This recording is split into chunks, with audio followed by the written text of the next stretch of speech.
Okay. Planting a garden. Okay, guys. Sorry, I just jumped right into the book. Okay. Planting a garden. It's out of this one. Because I wanted to do this part. And then 22. I'll see what time it is when I get this one up there.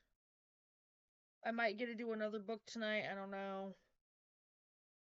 Actually pull out the square foot gardening one so I can show you guys that. Anyway, basic plant requirements. Before you start a garden, it's helpful to understand what plants need in order to thrive. Some plants, like dandelions, are tolerant of a wide variety of conditions, while others, such as orchids, have very specific requirements in order to grow successfully. Before spending time, effort, and money attempting to grow a new plant in a garden, to do some research to learn about the conditions that a particular plant needs in order to grow properly. Again, that research, that's so important. Environmental factors play a key role in the proper growth of plants. Some of the essential factors that influence this natural process are as follows. Number 1, length of day. The amount of time between sunrise and sunset is the most critical factor in regulating vegetative growth, blooming, flower development, and the initiation of dormancy. Plants utilize increasing day length as a cue to promote their growth in spring, while decreasing day length in the fall prompts them to prepare for the impending cold weather. Many plants require specific day length conditions in order to bloom and flower. Number 2, light. Light is the energy source for all plants. Cloudy, rainy days, or any shade cast by nearby plants and structures can significantly reduce the amount of light available to the plant. In addition, plants adapted to thrive in shady spaces cannot tolerate full sunlight. In general, plants will only be able to survive where adequate sunlight reaches them at levels they are able to tolerate. Number 3, temperature.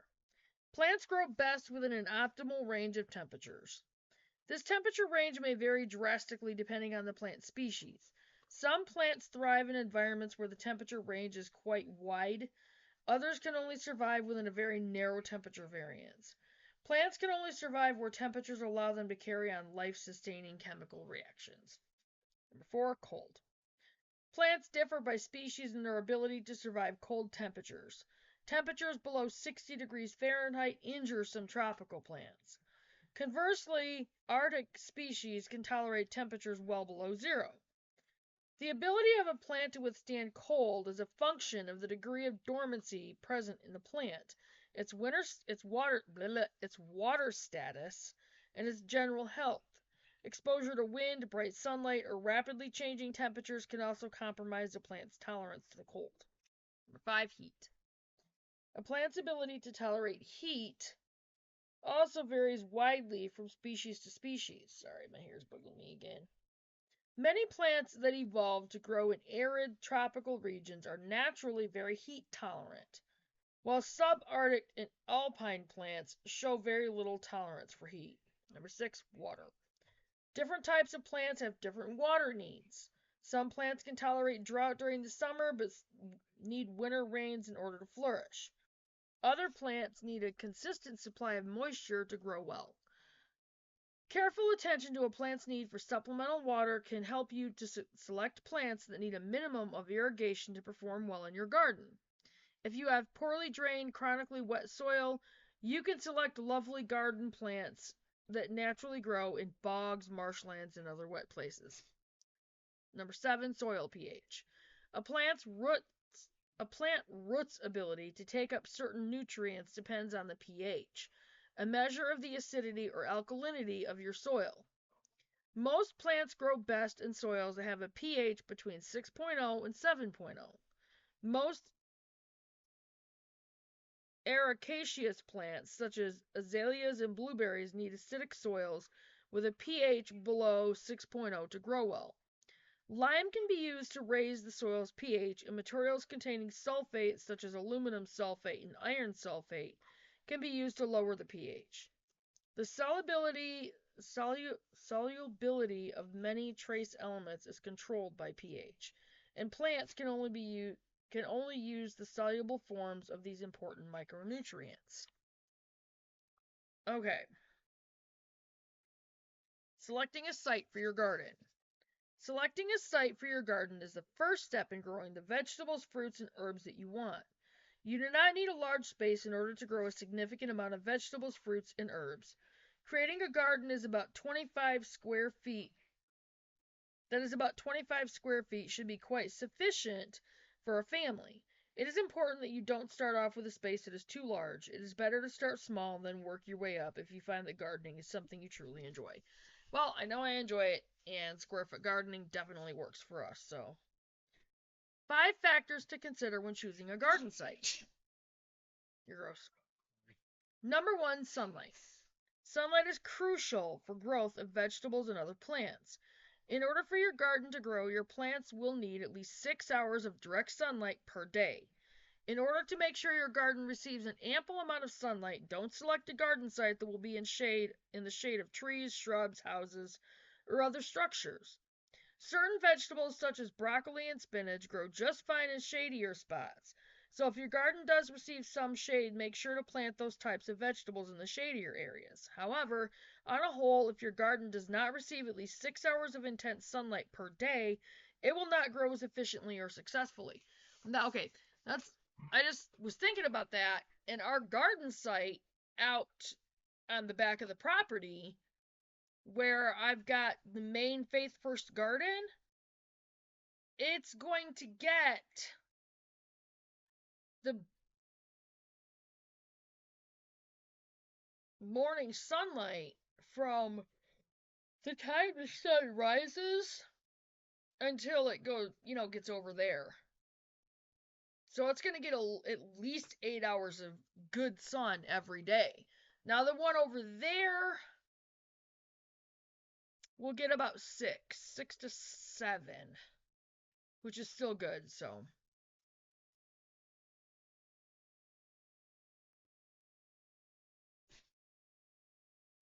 Certain vegetables such as broccoli and spinach grow just fine in shadier spots, so if your garden does receive some shade, make sure to plant those types of vegetables in the shadier areas.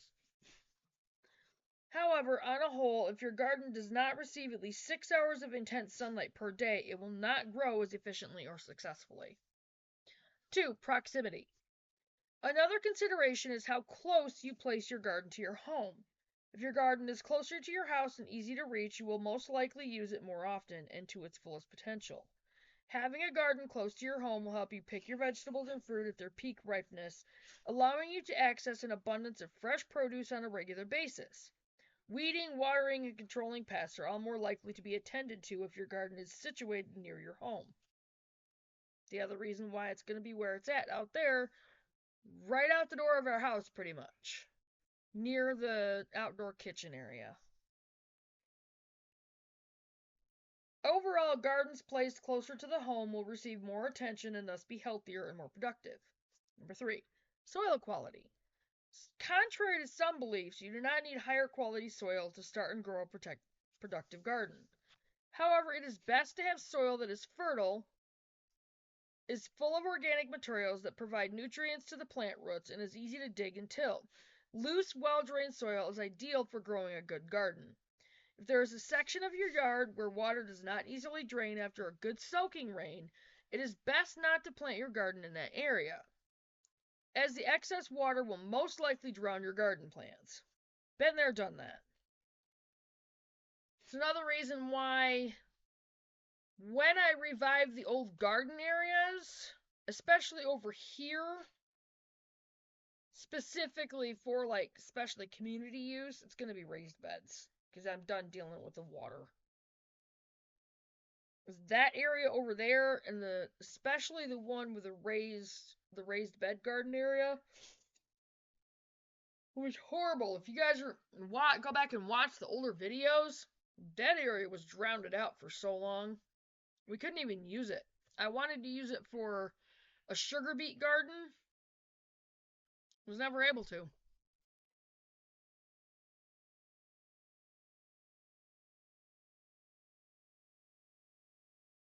Furthermore, soils that are of a clay or sandy consistency are not as effective in growing plants. To make these types of soils more nutrient rich and fertile, add in organic materials such as compost or manure to improve their quality. Number 4, water availability. Water is vital to keeping your garden green, healthy, and productive. A successful garden needs around 1 inch of water per week to thrive. Rain and irrigation systems are effective in maintaining this 1 inch per week quota. Situating your garden near a spigot or hose is ideal, allowing you to keep the soil moist and your plants happy. Now, I'm actually planning on making a little, basically water irrigators in the garden beds, individual ones with bottles. So, to make it easier for us to keep them watered. All right. Number 2, number 2. Wow, I can't count. Number 5, elevation. It is essential to make sure your garden is not located in an area where air cannot circulate and where frost quickly forms. Placing your garden in a low-lying area, such as at the base of a slope, should be avoided, as these lower areas do not warm as quickly in the spring. Excuse me. And frost forms quickly during the spring and fall since the cold air collects in those areas. Your garden should, if at all possible, be elevated slightly on ground that is higher up. This way your garden plants will be less likely to be affected by frost and you'll be able to start your garden growing earlier in the spring and harvest well into the fall. Raised beds, the soil in the raised beds warms up a lot faster. Alright, some other things to consider. When planning out your garden, it is useful to sketch a diagram of what you want your garden to look like. I'm in the middle of doing that. And I'm going to work some more on the diagram. The garden bed. Oh, sorry, guys. The diagram of the garden beds. And then I will do a video showing that. But I just started it, so. And I gotta work on my computer some to work on the beds. Because I don't have my grid diagrams that I did down there. Because it's down there. Yeah, not a good spot for it. What sorts of plants do you want to grow? Do you want a garden purely for growing vegetables, or do you want to mix in some fruits, herbs, and wildflowers? It's always best to mix in the flowers and the herbs because they help each other out. Like tomatoes and basil. Basil helps improve the flavor of the tomatoes. Marigolds and nasturtiums help keep pests away from a lot of your different plants, especially tomatoes. Tomatoes help to... I don't remember what book I was reading it out of now. Tomatoes help to keep...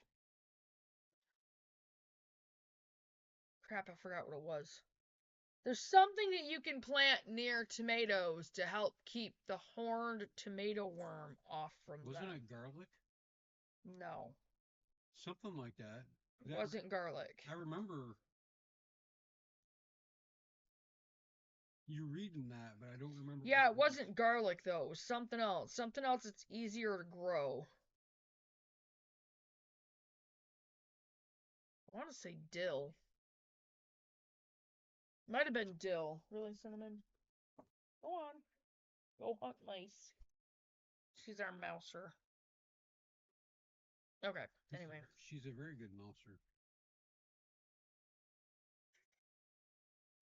Choosing the appropriate plants to grow next to each other will help your garden grow well and will provide you with ample produce throughout the growing season. When planning a garden, be sure to have access to many types of tools. You'll need a spade or digging fork for digging holes for seeds or seedlings, Or if the soil is loose enough, you can just use your hands. You will also need a trowel, a rake, a hoe, or hoe to smooth over the garden surface. A measuring stick is helpful when spacing your plants or seeds. If you don't have a measuring stick, you can use a pre-cut string to measure. If you are planting seedlings or established plants, you may need stakes or string to tie them up so they don't fall over in inclement weather or when they start producing fruit and vegetables. Okay. With raised garden beds, it works differently because you're not, I mean, okay, you still need those tools, but you're not in ground. And as I've said before, we can't plant in ground out where we're going to be. It's just that soil's got too many chemicals in it. Finally, if you are interested in installing an irrigation system for your garden, you will need to buy the appropriate materials for this purpose. Well, we're repurposing materials to do that. Get so down. Really? Boots. As long as he stays right there, I guess. Alright, companion planting. Plants have natural substances built into their structures that repel or attract certain insects. It can have an effect on the growth rate and even the flavor of other plants around them. Thus, some plants aid each other's growth when planted in close proximity and others inhibit each other. Smart companion planting will help your garden remain healthy, beautiful, and in harmony, while deterring certain insect pests and other factors that could be potentially detrimental to your garden plants. Oh, it was those papers. That's what I was reading it off from. Yeah. Yeah. Anyway. Sorry, that was a derp. These charts list various types of garden vegetables, herbs, and flowers and their respective companion and enemy plants. Okay.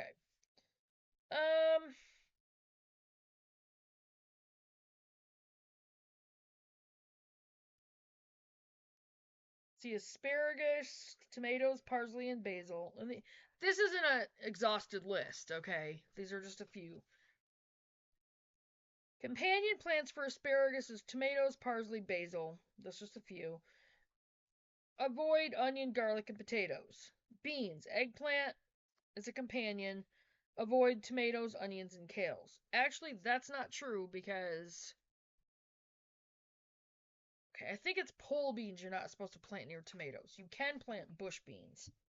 Beets, you can plant that near mint and avoid runner beans. And again, this is nowhere near an exhaustive list.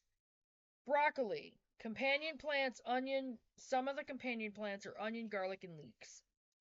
Some to avoid are tomatoes, peppers, and mustard. Cabbage. Some companion plants are onion, garlic, and leeks. Some to avoid are tomatoes, peppers, and beans. Carrots. Some companion plants are leeks and beans. You can also plant carrots near tomatoes. And one to avoid is radishes. Celery.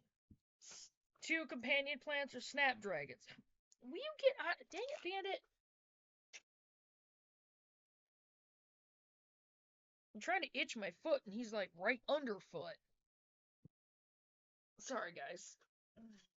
Okay.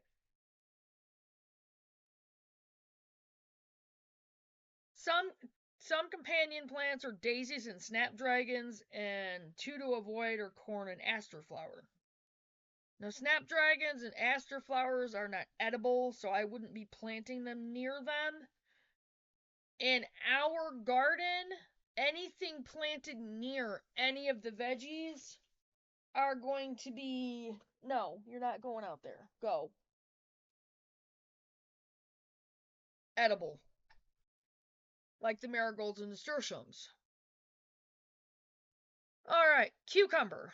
Some of the companion plants are radishes, beets, and carrots. One to avoid is tomatoes.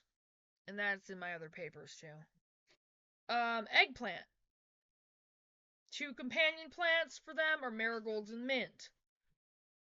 One to avoid is runner beans near eggplant. Leeks. One companion plant for leeks is carrots. Dang, my foot itches.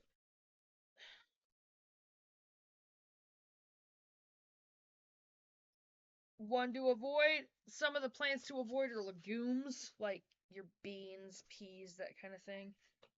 Bandit, shut up. Lettuce. Two of the companion plants are radish and carrots. Some to avoid are celery, cabbage, and parsley. Melons. Two companion plants are pumpkin and squash. Now, they don't list any to avoid, but I don't believe that. I know there's ones to avoid. Peppers. One companion plant is tomatoes. Three to avoid are beans, cabbage, and kales. Now, I know there's more companion plants for peppers. Onion. One companion plant listed as carrots. Two to avoid are peas and beans. Peas. Two companion plants for peas is beans and corn. Two to avoid are onion and garlic. Potatoes. One companion plant is horseradish. Two to avoid is tomatoes and cucumber. Now, two of the reasons why you don't plant tomatoes near potatoes is they can give each other, like, trade-off diseases. Another reason is because they're both heavy feeders, and you don't want heavy feeders near each other because they'll take too much out of the soil. My foot will not stop itching, and it's bugging me. I don't know why it's itchy. Okay. Tomatoes. Three companion plants are carrots, celery, and parsley. Four to avoid are corn, peas, potatoes, and kales. Okay. Now, another really good one to plant near tomatoes is basil. It helps improve the flavor of the of the tomatoes. You can also plant garlic near tomatoes. Alright, herbs. Basil. Two companion herb plants are chamomile and anise. Also tomatoes. Avoid sage. Chamomile. You can plant it near basil and cabbage. Avoid other herbs, it will become oily. Okay. Honey! What? You're such a vocal kitty. Meow. Meow. Come here. Mr. Purry. Come here, baby. Ouchie. You gonna help me read? Cilantro. Two companion plants are beans and peas. Now it said doesn't list any to avoid. Chives, one companion plant is carrots. Two to avoid are peas and beans. Dill. Two companion plants are cabbage and cucumber. Dill is recommended to be grown near cucumber for sure. Now, I think it's dill that helps keep the horned tomato worm off the tomatoes, Maybe. which is a good thing, because those things suck. I was taking them, those things are that long and about that big around. I was pulling them off my tomato plants and throwing them in my off-grid stove while it was lit. Those things made me mad. Alright. Two to avoid with... Okay, so I don't remember what one it was. Two... It lists to avoid with dill is tomatoes and carrots. Now, I don't know if that's right with the tomatoes. Fennel. One to avoid is dill, or one to a plant near is dill, and avoid everything else. Okay, well, fennel is not a friendly plant then, apparently. Companion, or garlic. Three companion plants that it lists is cucumber, peas, and lettuce. Avoid nothing, okay? You can plant garlic near tomatoes. Oregano. Two companion plants, basil and peppers. It doesn't list any to avoid. Peppermint, broccoli, and cabbage. It doesn't list any to avoid. And I don't think that's right, but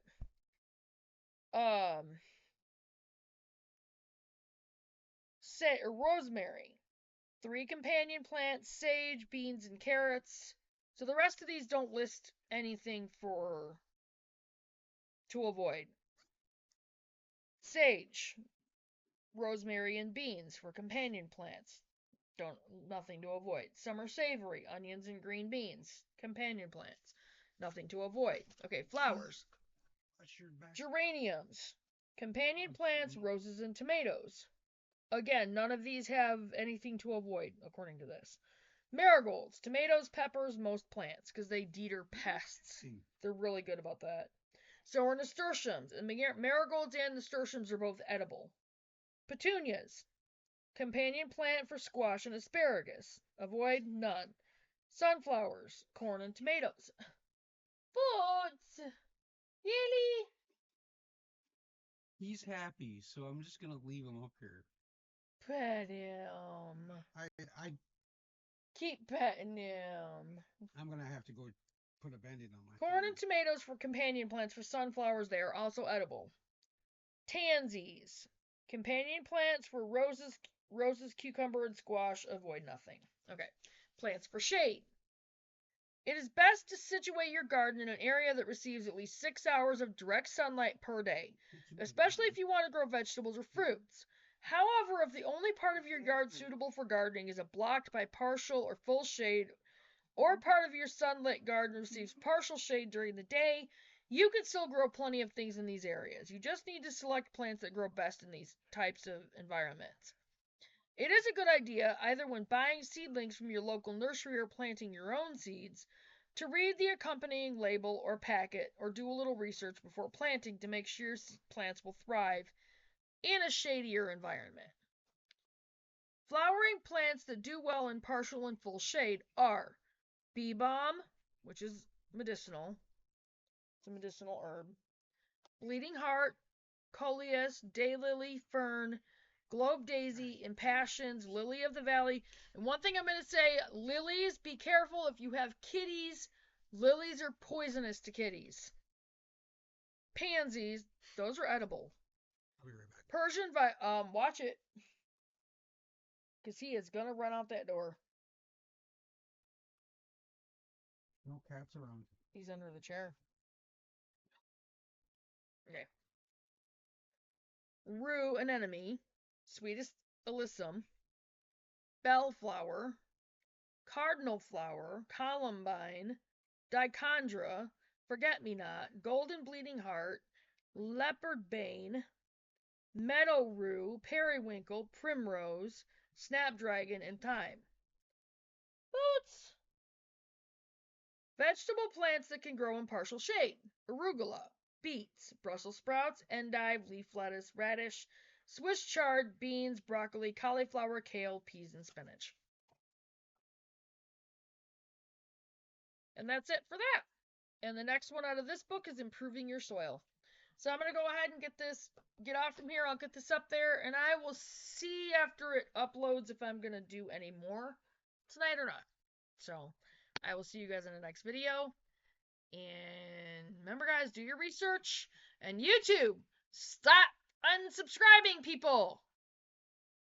Not necessary. Knock it off. I know I'm not the only homesteading channel you do it to. You do it to Off Grid with Doug and Stacy. There's a lot of other homesteading channels that have complained about the same thing. Cut it out. Stop stealing subscribers from people. Stupid. Anyway, so make sure you check your subscriptions, you guys, because one just disappeared tonight. So, and I know it wasn't you guys. I know it wasn't. Because people don't care that much. I never go. Okay, you know what? I don't pull up a lot of videos from my other channels. Once in a while I do. People don't care that much. That's why I know it's not my subscribers. It's YouTube. Knock it off. Keep a check on your subscriptions, you guys. Always make sure you're still subscribed. Do your research, and I will go ahead and see you guys on the next video. Drop them comments, new subscriber package, give me your email, and leave a 1, 2, 3, or 4 for your which design you want. The gray t-shirt design, the yellow t-shirt design that was in the video I did yesterday or a couple days ago. And the pink t-shirt design, that is literally a cover on a recent video I did. And then the orange t-shirt, and this is number 4. The pink t-shirt is number 3, the yellow is number 2, the gray is number 1, the orange is number 4. And I can do, instead of the first being the 1 and the ST, I can do I can do it in bubble letters on this one too. So, I mean the whole word first. So, anyway, just leave a comment and let me know, and just, drop that new subscriber package, leave your email, and 1, 2, 3, or 4. And I will get back with you guys and work it out to get out a hand painted Faith First Farm and Faith First Farm and Homestead t-shirt and hand painted mug to you guys as well. So, I will see you guys in the next video, and do your research, you guys. Bye, guys.